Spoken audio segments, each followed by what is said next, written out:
Hi, and welcome back to the sacred space. My name is Kalu, and I'm also known as the Scribe Priestess. And in today's video, we are going to talk about a very interesting theme that it makes part of the playlist of the physical body. So we're almost through this playlist, and I know that a lot of people may not find that so interesting in spirituality, but I do believe that our physical body plays a very important role in our lives, and I find it so mesmerizing and actually interesting to understand how it's actually that our insides function, or how is it that, for example, today we're going to talk about movement and food. How is it that if we do certain things or if we eat certain things, our moods can change, our perception can change? It's amazing, and that has to do with chemistry and with the ability to understand how our physical body works. And that is an amazing key to have in spiritual development practices. And because this channel focuses itself on spiritual practices and also spiritual development, I am very excited to be talking about these subjects. If you are like me and you love tea, grab yourself a cup of tea, or if not, you can grab any type of beverage you want, and let's start this new chapter. Ding ding.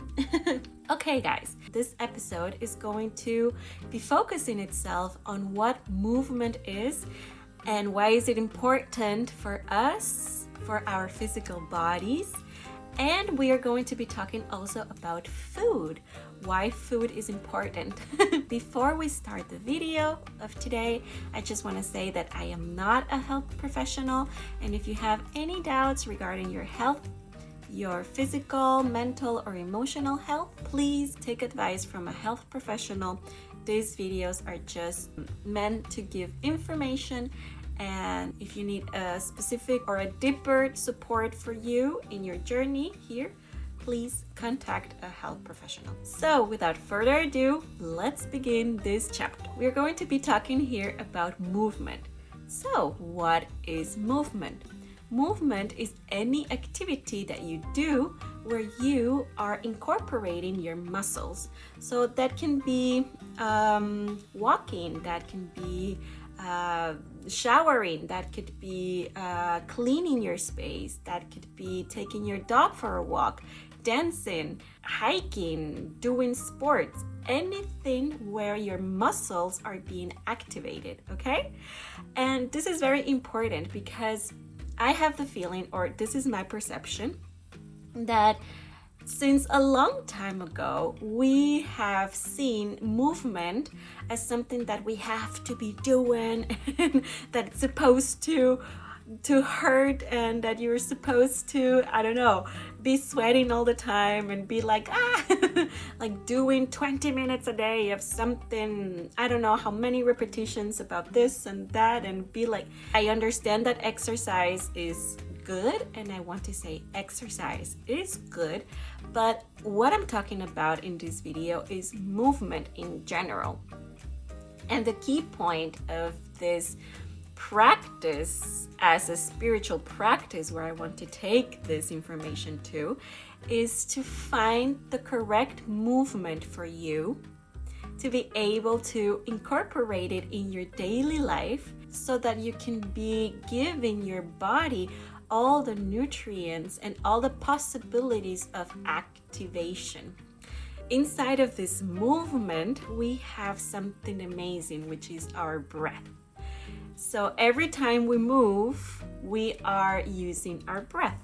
And actually, when we are not doing anything, because breathing is something very automatic, we are using our automatic nervous system. So it's something that we do without thinking.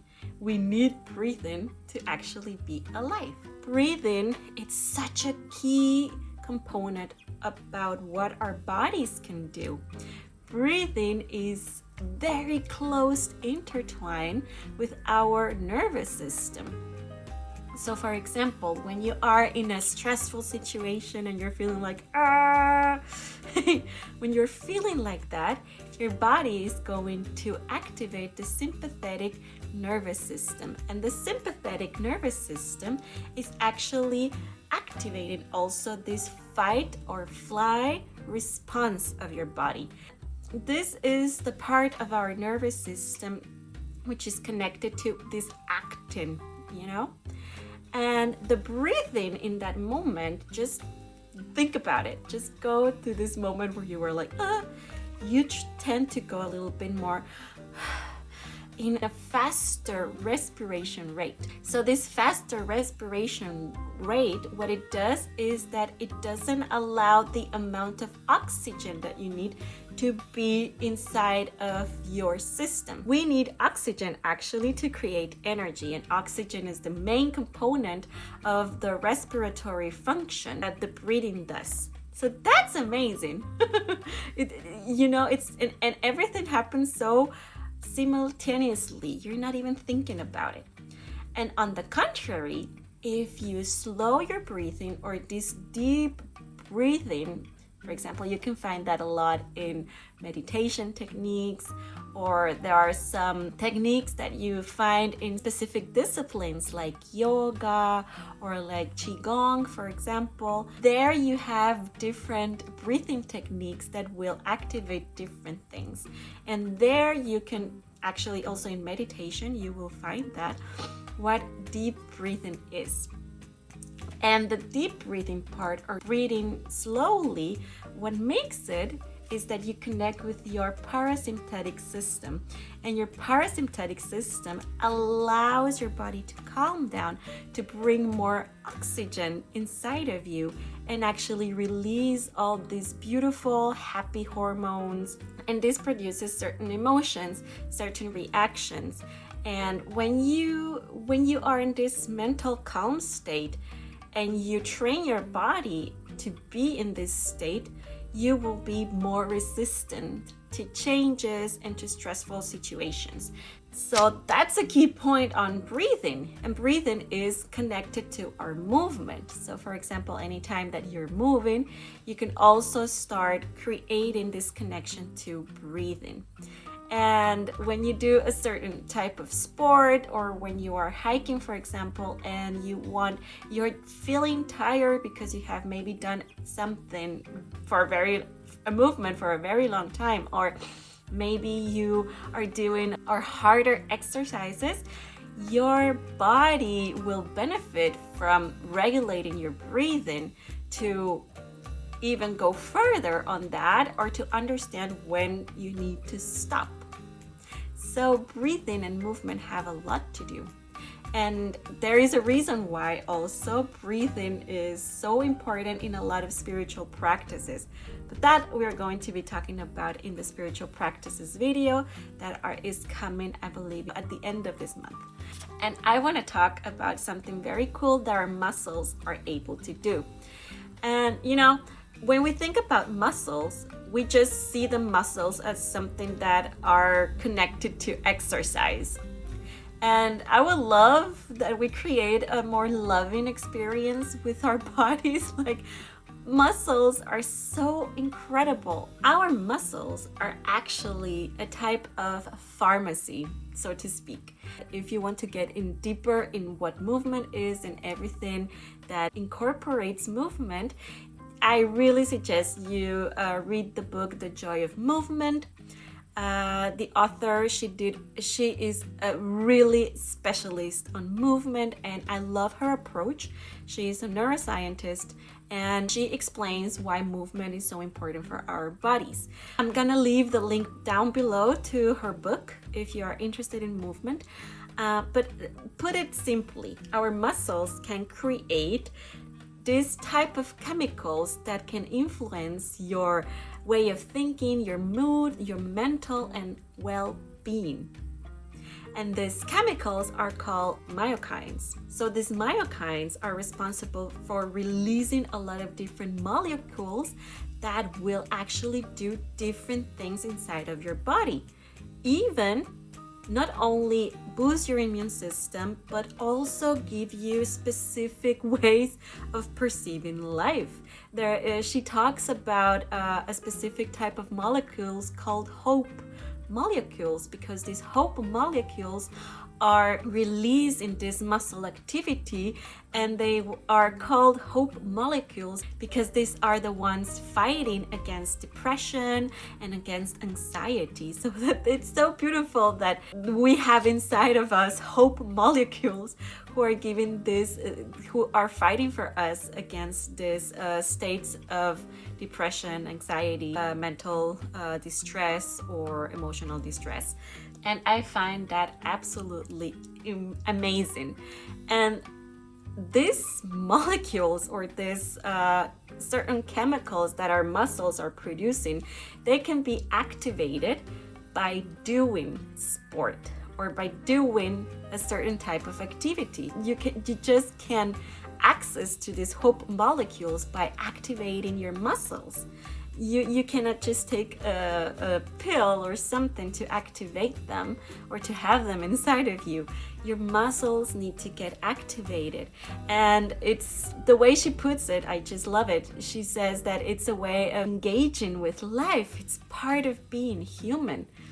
So imagine that every time you're doing something outside, that you are going with a friend, walking to a cafe or a restaurant, or playing football, or going for a hike, you are actually activating every single of your muscles, who are activating other things coming inside of you and making a whole process of giving you the reality you want to live in. That's why it's so important, because it all has to do with our perception. It has to do, just like this, with our brains. You know that our brains actually take 20% of the energy that our body needs? Like all of our energy resources of our bodies, 20% of that, it's taken by our brains. So our brains are super important in everything we do as humans. And actually, for spiritual development and for every single part of what it means to be here and what it means to be alive, our brains are very important. There are activations happening inside of our brains that become alive or play a very important role in our spiritual development and in our spiritual journeys. So the more we can understand about how our body functions and how our entire body and also our brains can stay healthy, the more we're also going to understand about this spiritual journey that we're living here on earth. And the last thing I want to say about movement is that movement also not only connects us to our physical body and allows us to understand ourselves better, but also while we are doing some movement, there are certain chemicals who are being released. For example, molecules such as dopamine and serotonin, which are neurotransmitters that are released in these moments. You also have the endorphins who are released. So all of those joy moments or joy chemicals, if you increase them in your day-to-day life, you are also training your body, training your brain to see and perceive your life in a certain way. So for example, you become more receptive for joy, for playful and joyful moments, and you become more resilient for stress, changes, and hardship, because you are creating pathways for your brain. And one thing, I love the brain. One thing I want to say about our brains is the neuroplasticity of them. That's such a cool thing to be talking about. And I don't want to go too deep into that, but neuroplasticity is the fact that you can anytime start building new pathways inside of your brain That takes time, takes repetition, and takes discipline. But you can do it. You can do it. We can do it. That's amazing. I find it so potent that we can do that with our own bodies, that we can actually reshape our reality and how we live our life. And that connects us entirely to spirituality. That's why it's so important. That's why it's also taking care for ourselves, our physical bodies, is also a spiritual practice. Let's go to the second part of this video, which is food. And food is actually mostly the same thing that I have been talking about. We already saw that food has to do with sleep, has to do with our moods, but actually has to do also with our brains, our organs, everything that we are. So imagine you eat an apple, and this apple has inside of her some nutrients, some proteins, some fibers, all of those things. And those components of the apple are going to do something inside of you. And all of these components are going to also shape the way you respond to life. So I'm going to just talk about the brain and the gut a little bit here in this video. But if you are interested on knowing how food, there are a lot of studies about food. I cannot think about a book right now about food that I can specifically tell you to go and look at, because there are a ton. I have right now Hildegard von Bingen. I don't know if anyone knows about her, but I just love how she used to give recipes on food and her approach to life and everything. But yes, I'm going to put her here because that's the person who came into my mind right now. But specifically, what you need is fuel, okay? You need energy for your body, and that you can get it through certain foods. I mean, a lot of foods, actually. It's the type of foods that you eat who are going to be doing this process for you. So, as I said before, our brains need a lot of the energy that we are producing during the day. And our brains, they need fats, they need proteins, they need amino acids, they need glucose, and they need micronutrients. So, having this in mind, I'm just going to talk a little bit about each one of them. So the fatties, these fatties are the omegas, omega-3, omega-6, that you can find a lot in fishes or salmon, for example. Those are responsible for our maintenance of the cell membranes and all that has to do with the cells. So that's crucial for the health of our brains. And of course, there are also other types of fat, like the trans fat or the saturated fat, that could actually be negative for your health and for your brain health. And I mean, I could go very in deeply, but let's just say that these fats can compromise your brain health, okay? And on the other hand, the proteins and amino acids are responsible for for how we behave and how we feel, because the amino acids are taking these neurotransmitters that I have been talking about in these videos, like dopamine or serotonin, and this shapes the way we actually feel and react. So imagine, for example, when you had a very full meal with a lot of meat in it, maybe you're feeling heavy and you're feeling sleepy, and you go like, oh, what's wrong with me? But maybe it's not that you are feeling so sleepy or you want to actually sleep, but it's the food reacting inside of your body who is creating this state of sleepiness or this fatigue inside of you. That's amazing. And it's actually, for example, also when you eat chocolate, specifically dark chocolate, that can produce also a type of chemical inside of you who is chaining a reaction to it. And on the other part, we have the micronutrients that are important to our brain health, and because they fight against free radicals, that come inside of your brain and destroy the brain cells. So this is very important. These micronutrients, you can see them as the vitamins B6, B12, or the folic acid, who are absolutely important for our well-being and entire function of our systems. But we also have minerals that are very important, like iron, zinc, copper, and sodium, that are going to enhance our brain health. Finally, coming a little bit into the connection between our gut and our brains, have you ever heard that gut feeling? I mean, it has to come from somewhere, this saying, right? Our gut feeling also has to do with our microbiome. And that's like this very cool world that we are having inside of us, full of healthy bacteria and full of organisms that are sending all the time news to our bodies, to our brains, that are saying, okay, come back this, or go for the immune system, for the blood regeneration. That all is happening in our gut.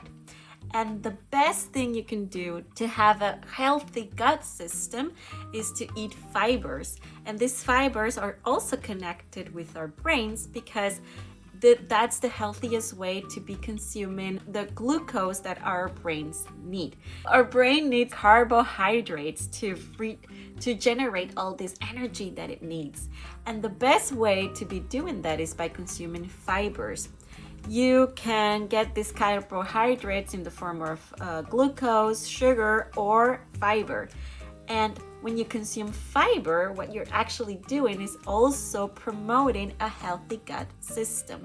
And this gut is one that is regulating your blood pressure, is regulating your immune system. I mean, it's telling all of your body what to do. And actually also responsible for transporting a lot of information inside of our blood. So it's the process of all of these nutrients that you are eating. So as you could see here, both food and movement, they all connect to what's happening inside of us and how we are experiencing reality, how we are experiencing here our lives. Because it has to do with also all these chemical components. And that I found it so fascinating. And you know, before people talk about alchemists, because alchemists, they used to work with chemicals. They were transforming and transmuting components, chemicals into other things, and metals into other metals, and something brute to something precious. And we have to learn to be alchemists, but alchemists inside of our own bodies, with ourselves. So the more we understand about our chemistry, about how our bodies function, the more are we going to understand how to also shape our lives. Because in this journey, and that is very amazing, the journey of being here starts by actually understanding who you are, remembering who you are. And this whole process of remembering is also connecting to this amazing physical body that we're having here, that is here to create with us. It's going to be with us since the day we were born till the day we go. So the more you get in contact with your own body, the more you get in touch with yourself, the more resilient you become, the more in connection with all of your other bodies, with all of these spiritual realms that are opening for you. So with these videos that I did for the body, I wanted to explain this connection between our physical bodies and everything else that is happening around us, and that it's very spiritual and sacred. Our bodies are temples. It's very true. And yes. So next we are going to talk about spiritual hygiene, hygiene in general, and emotions, and that will be the end video of the physical body series. And then we will start with more spiritual oriented themes, which makes me very happy. But this was very, very important, guys. I am so honored that I was able to present all of this to you. There is also going to be an extended version about this video on my webpage. If you're interested in seeing that, I will link down the link below. You need to become a member of the page to see the extended version. And if you're interested, I'm going to be talking about a little bit more. I am going a little bit deeper in some spiritual topics about movement and also food, because there is a lot there also to say. I am absolutely grateful that I have shared this with you guys. Thank you for being here. Thank you for watching. And I'm so excited about the journey to come, about the next subjects that I'm going to be sharing with you guys. So I am sending you, wherever you are, a lot of light and a lot of love. Take care, and we will see each other for next video. Bye.